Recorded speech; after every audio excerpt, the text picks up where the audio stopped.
Namaste. Welcome to Love Wins. Do you hear the beach? The ocean? Today I got some beach waves playing for y'all. It is the infamous 11:11 portal.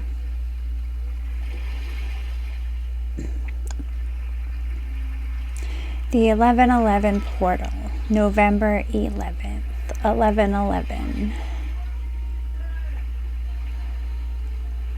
11:11 is the first major angel number that people get when they start waking up. I believe these are codes, keys, activations, and the numbers. You transcend out of the numbers through the awakening, but in the beginning of the awakening, it's like this mathematical unlocking of synchronization and confirmation. But on such a powerful portal day, I like the ocean waves are nice. Today's also Veterans Day in America. For all of you who serve, thank you. We all have our beliefs about things, and my overstanding of all of it, it's part of the programming. Fighting for country, fighting for territory, none of it's even necessary. And all of those souls that took that path and they fight for what they fight for, bless your hearts, bless your souls. They say the road to hell is paved on good intentions. A lot of people did a lot of really bad things because they thought they were doing it for the right reason, and they reap their karmas, their pains, their body pains, their physical pains, their mental pains, all of these illnesses and disease, consequences of the life being consequence of the programming, of the manipulation, of the agenda, all of that. But all of that, but was not what I came on here to talk about. Those of you who have served, I put you in the category with everybody else. Trauma has happened, and it's time to concentrate on the healing. Okay, we are aware of the trauma. What are we doing with the healing? So that's that. It is also the day of my grandmother's funeral. 11:11, we put my grandmother into the ground. Last time my children and I were really all together with this family as a family. It was a very emotional day. My oldest son was going through these transitioning emotions with his friends from his old life, and then having this new life, and drama going on with feeling like if he would have stayed, he could have changed things for the people in his life, and not wanting to feel guilty, but feeling guilty for having another life. And there were all these different emotions, and it was a very transformational day. We had a family bonfire. All of our family was together. I had huge downloads that day with my 22 roses. We burned my grandma's burn book. She had an accounting book where she kept track of everybody who borrowed money from her and how much they owed, and we decided to burn the book to release that, right? That was the intention. But anyways, today I am bringing my energy to you, and then I'm going to sign off for a little while. I'm taking a YouTube detox. I'm taking a social media detox. I'm taking a phone detox. And so are my children. And I'll still be using my computer. I have work to do on my computer. So if anyone who really needs to connect with me can do so via email, and I will, I will be on my emails this week. But the mission that came to me in my bath was connect, have fun connecting, have fun creating. Have fun connecting and have fun creating. And it's like, let's talk about the elephant in the room. I have 2 huge pimples on my face. Now, Saturday we had the first snow of this season, and at 6 a.m. I text my friend, do you want to build a snowman? This is the family that is Jacob and Bella's best friend. And around 10 o'clock I got a yeah. And so they ended up coming over, and the kids played in the snow, and it was actually a very, very busy day. A lot happened that day. But the father had just done a fast, and first of all, immediately triggered because I wanted to fast and I didn't, and I was mad at myself. So I'm going through this wave of emotions, which it leads me to talk about my pimples.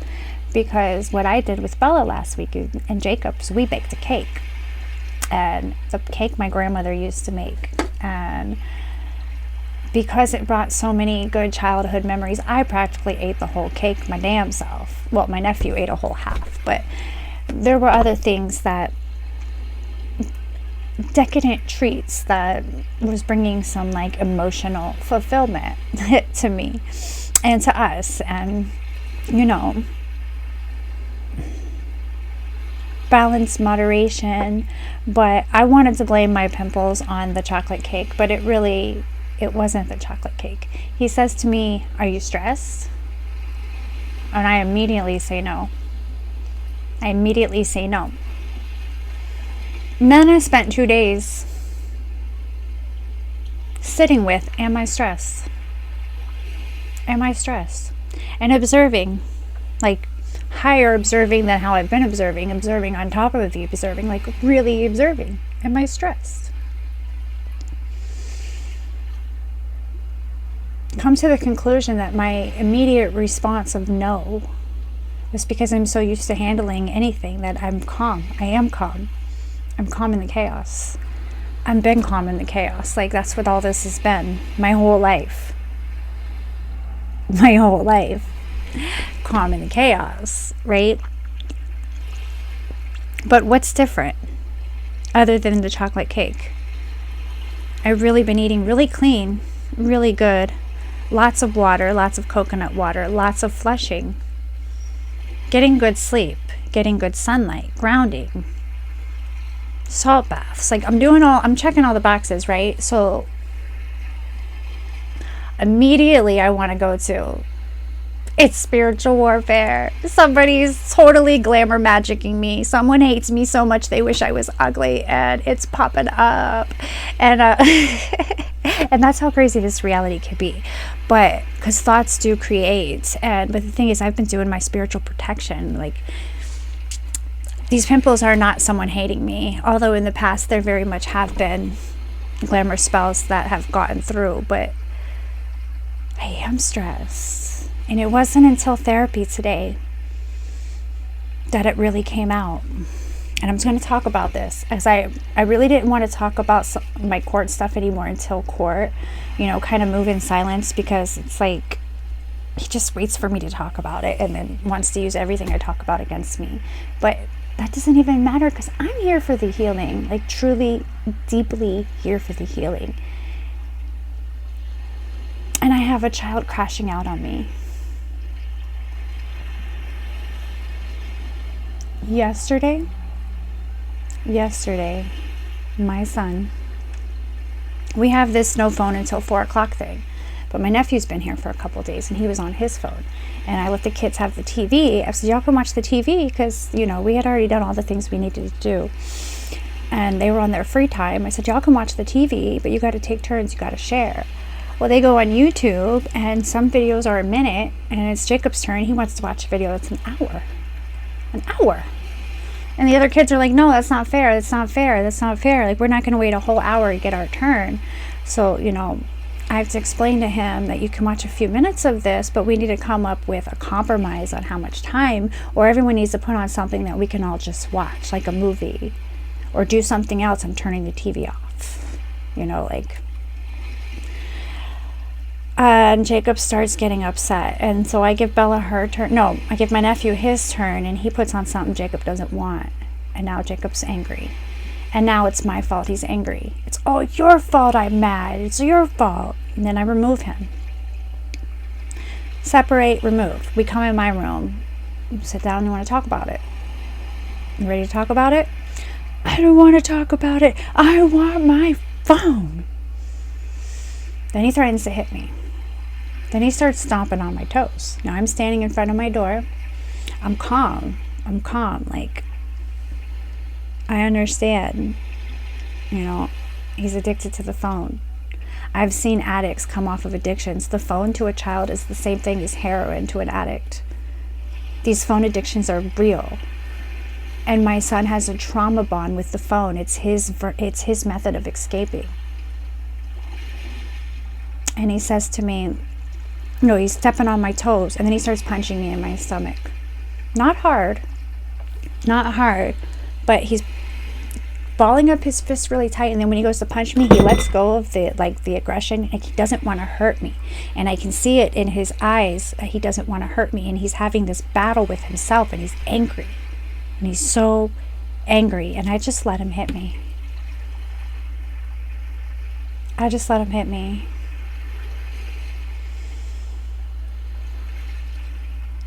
And I didn't know exactly what to do. I was raised on, I'm going to bust your ass. But that is what I'm breaking. That's part of the trauma. Parents thinking they have authority to put their hands on another being because they feel in control and they need to control from fear. But it's a misunderstood child that's lashing out. Like, all of this is a part of the problem. All this is part of the problem. And I like, basically I'm praying. I'm like, what do I do? What do I do? What do I do? But I'm calm. I'm doing deep breaths. I'm looking him dead in his eyes. Because his little 6-year-old self can't do nothing to me compared to what's been done to me. And I ask him, are you done? Are you done? He says, I'm angry. I said, I know. I said, do you remember? You remember when, and I took him back, and the person who I'm about to tell this story about doesn't like when I tell this story, but it happened to me. And it's part of the healing. I said, you remember when stepdad choked me? You remember when you and Bella saw him choke me? How did that make you feel? He said, sad. I said, yeah. I said, you're doing the same thing to me. Because not only did he punch me, he put his hand on my throat. And he threatened to smash my face with a Lego. Smash my face with a Lego. I stayed calm. I said, do you remember? And he said, yeah, it made me sad. And then I said, how does it make you feel doing the same thing to me? You're hurting me, just like he did.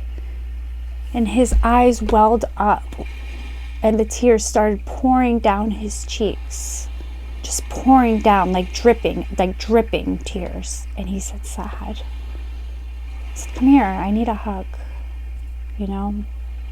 And I brought him into me, and we hugged for a while, right? Sitting in front of my door, on the floor, sitting down, my child in my arms, crying. He realized the monster he was being, and he was aware that it was through the anger. And I said, baby, you should never hurt anybody over a phone, over a TV, over anything. This is a problem. This is a problem. Do you realize that? And he was like, yeah. I said, what are we going to do about it? What are we going to do about it? You know, and that's what I asked him. I took notes on this. You know, I said, let's talk about it, and then he agreed to talk to me, but he wanted to hold me first.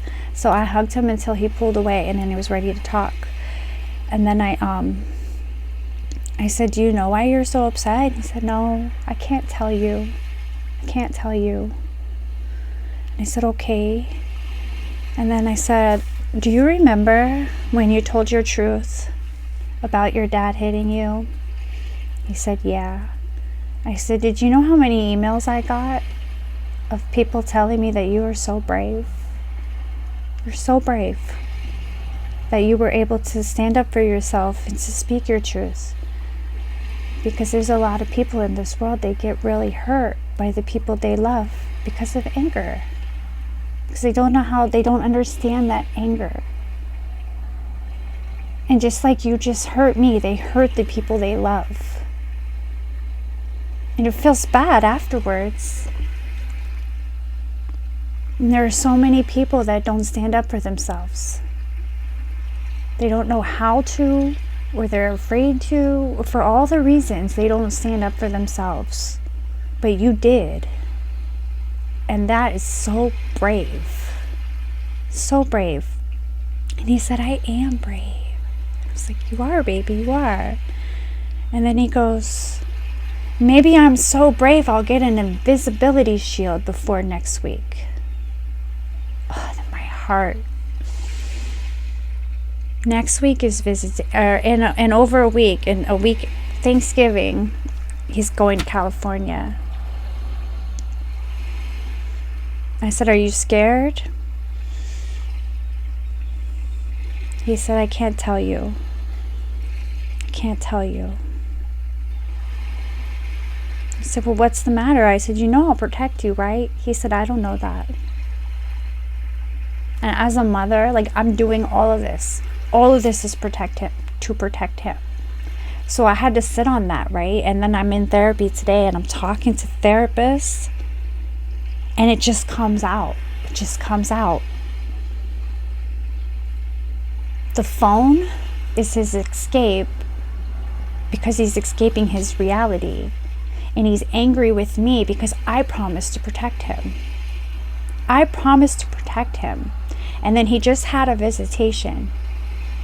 And you know what happened?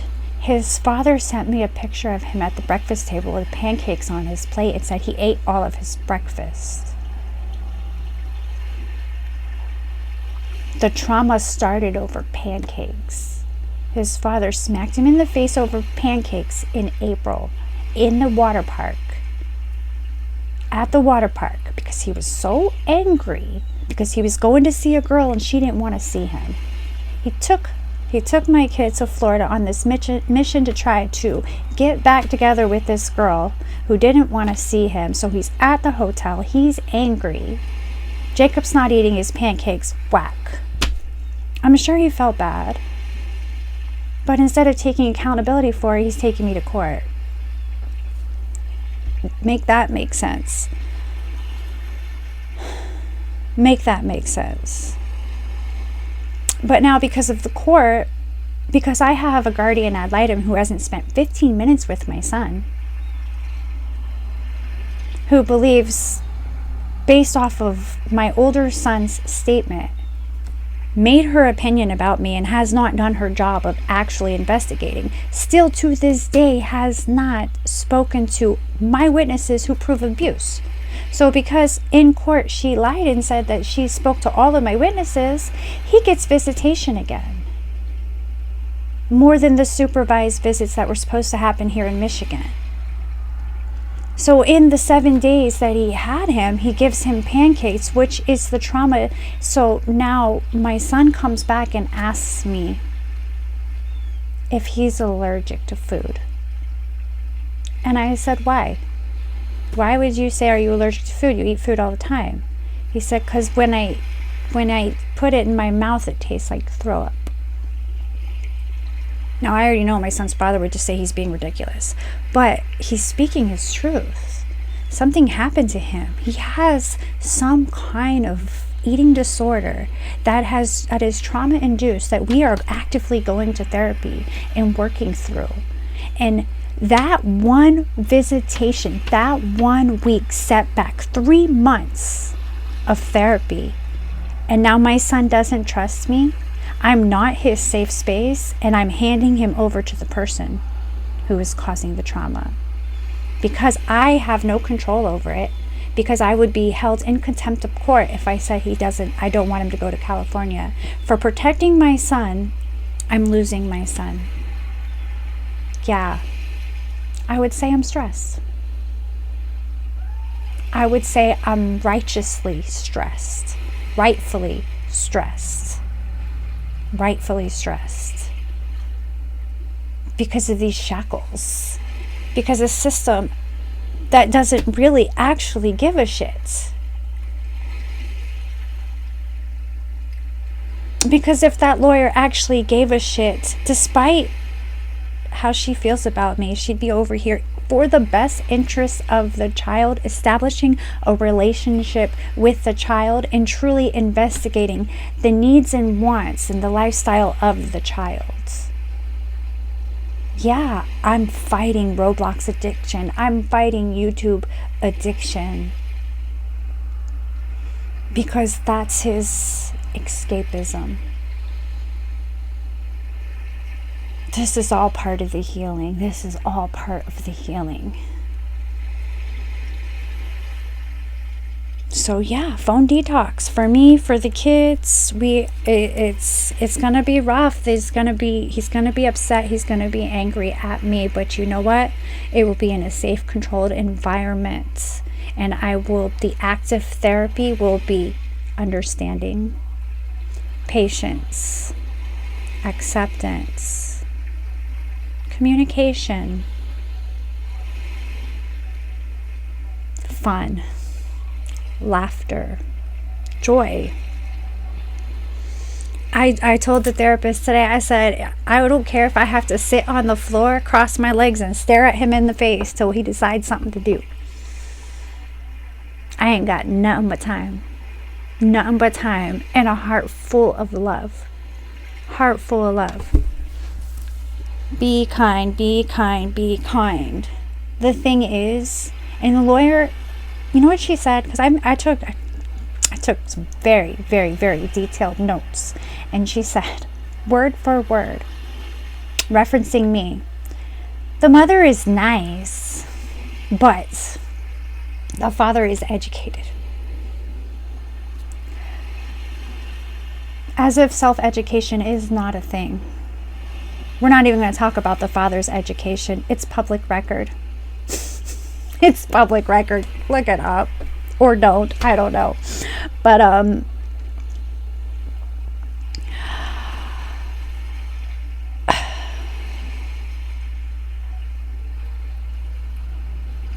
the thing is, let's go deeper. Let's go deeper. The thing is with the father, all of this is because I saw him. I saw him a long time ago, and he didn't like that I saw him, and he didn't want to admit or accept who he was. So he needed me to not be who I was so he can continue to be who he is. And I'm taking y'all back to pregnant with Bella. Jacob's a toddler.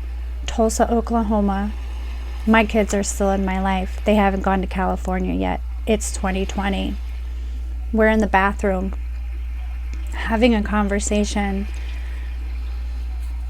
It started with, it was about the lifestyle he was living, the people he was in, and all these bad things kept happening to him. Like he almost got hit by his car.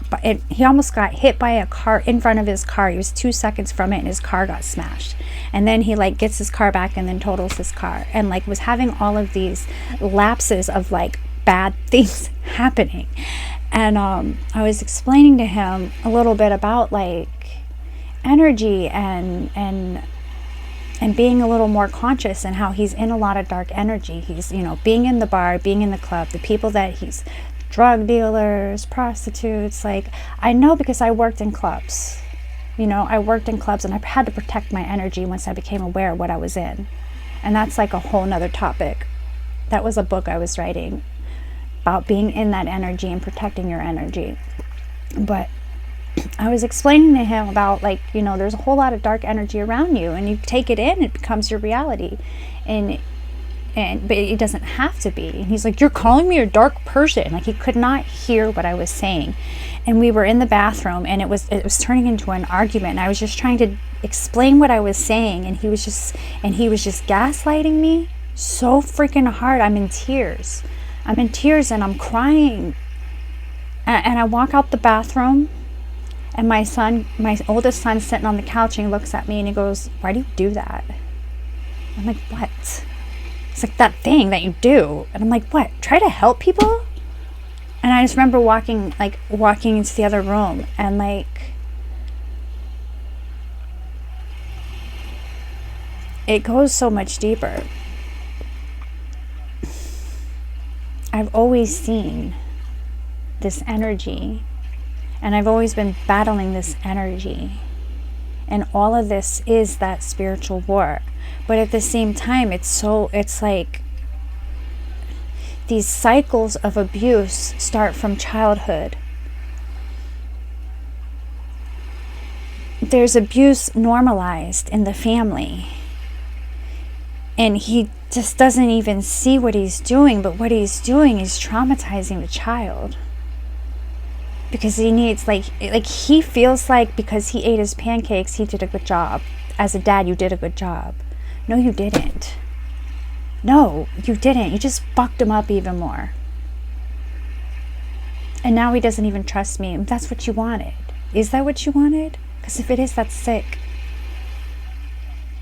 I promised him he would be safe. Now he doesn't want to go. And he had to beat the shit out of me to tell me he doesn't want to go.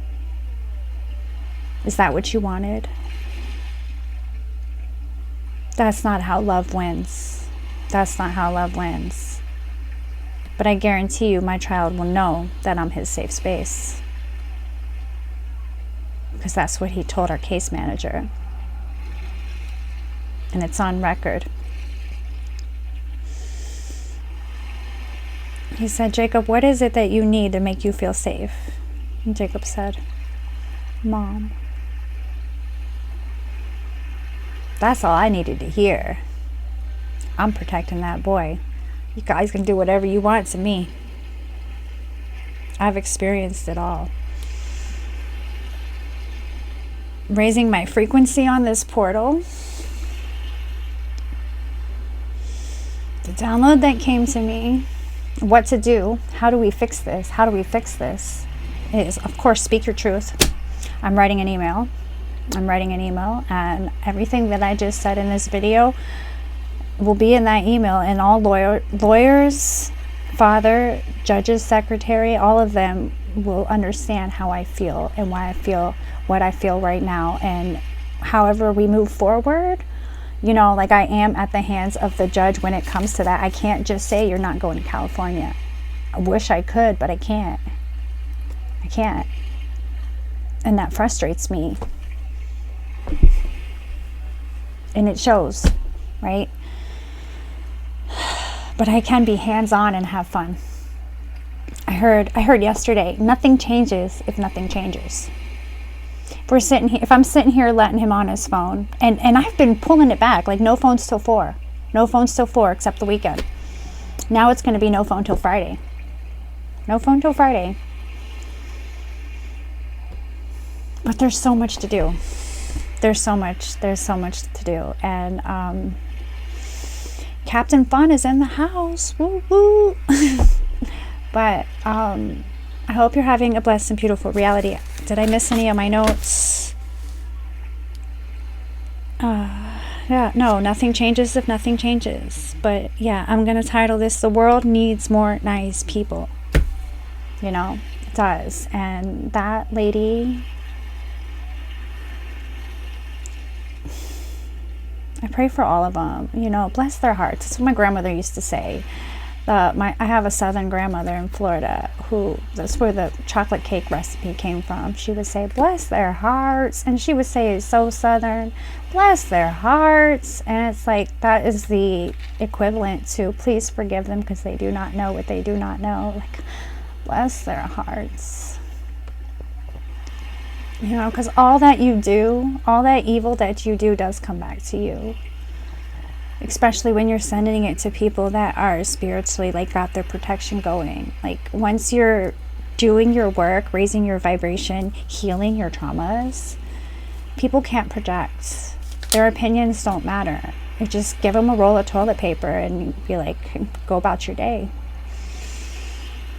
But I pray for the healing. Like, I pray for all of them. All of them. All souls in mental prisons, dark hearts, rose-colored glasses on the other side of the perception wall. If we all come together, we have no enemy. Do you hear that? If we all come together, we have no enemy. Okay? But we're all divided, fighting each other. It's retarded. Stop being retarded. Yeah, he said that. I don't care if you have a problem with it. I'm not talking about a person. I'm talking about an action, a way of being. It's retarded. Stop being retarded. I love you. Love wins.